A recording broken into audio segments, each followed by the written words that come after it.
भगवान विष्णु के 8वें अवतार कृष्ण ने युद्ध के मैदान में अर्जुन के साथ भगवत गीता साझा की। जब अर्जुन अपने रिश्तेदारों से लड़ने में झिझक रहे थे, भगवान कृष्ण प्रेम, ज्ञान और बुद्धि का प्रतिनिधित्व करते हैं और उनकी शिक्षाएं भगवत गीता के 700 श्लोकों में समाहित हैं।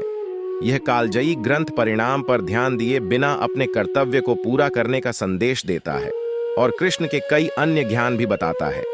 यहाँ जीवन और प्रेम के बारे में भगवान कृष्ण के 60 उद्धरण हैं, जो आज भी मानवता के साथ गूंजते हैं। नंबर 1, आत्मविनाश और नरक के 3 द्वार हैं, वासना, क्रोध और लालच। नंबर 2, आपको अपने निर्धारित कर्तव्यों को पूरा करने का अधिकार है, लेकिन आप अपने कार्यों के फल के हकदार नहीं हैं। नंबर 3, खुशी मन की एक अवस्था है जिसका बाहरी दुनिया से कोई लेना देना नहीं है।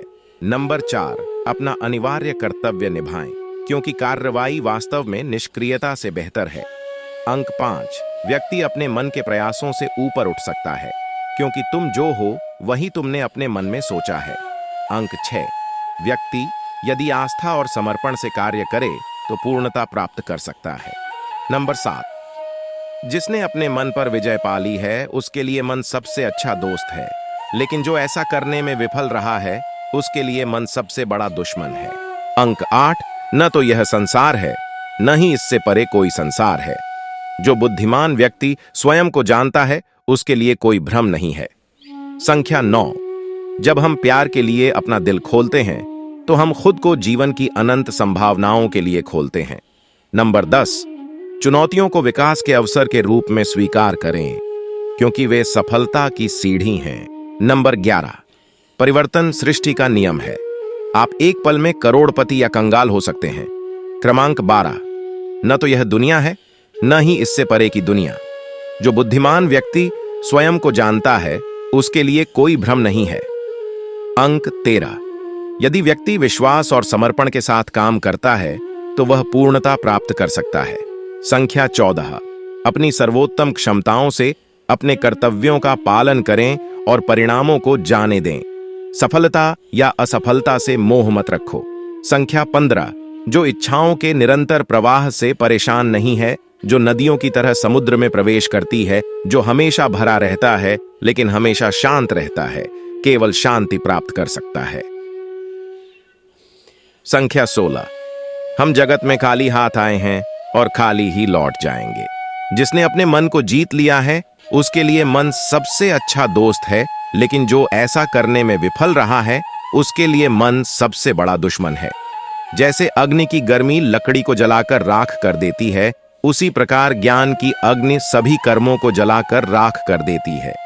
अपना दिल अपने काम पर लगाओ, लेकिन उसके प्रतिफल पर कभी नहीं। ज्ञान मात्र कर्म कांड अभ्यास से बेहतर है, ध्यान ज्ञान से बेहतर है और कर्मों के फल का समर्पण ध्यान से बेहतर है। जिसे कोई आसक्ति नहीं है वही वास्तव में दूसरों से प्रेम कर सकता है, क्योंकि उसका प्रेम शुद्ध और दिव्य है।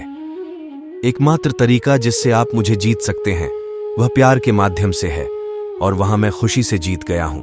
प्रेम ही कृष्ण तक पहुंचने का एकमात्र मार्ग है। एक उपहार तब शुद्ध होता है जब वह दिल से सही व्यक्ति को सही समय पर और सही जगह पर दिया जाता है, और जब हम बदले में कुछ भी नहीं चाहते हैं। लेकिन यादें आपको परेशान नहीं करती। जब आप कृष्ण से प्यार करते हैं, कृष्ण के साथ आप सबसे बुरी यादों पर आगे बढ़ेंगे। इस ग्रह पर सबसे अद्भुत तत्वों को देखा या सुना नहीं जा सकता है, लेकिन उन्हें दिल से महसूस किया जाना चाहिए। तुम्हें जो कुछ करना है वह करो, लेकिन अहंकार से नहीं, वासना से नहीं, ईर्ष्या से नहीं, बल्कि प्रेम, करुणा, नम्रता और भक्ति के साथ। प्रेम देने का एक निरंतर जुनून है, प्राप्त करने की एक नम्र निरंतर आशा नहीं। सच कहूं तो मुझे नहीं पता कि तुम्हारे बिना कैसे जीना है। शत्रु को मित्र में बदलने की एकमात्र शक्ति प्रेम ही है,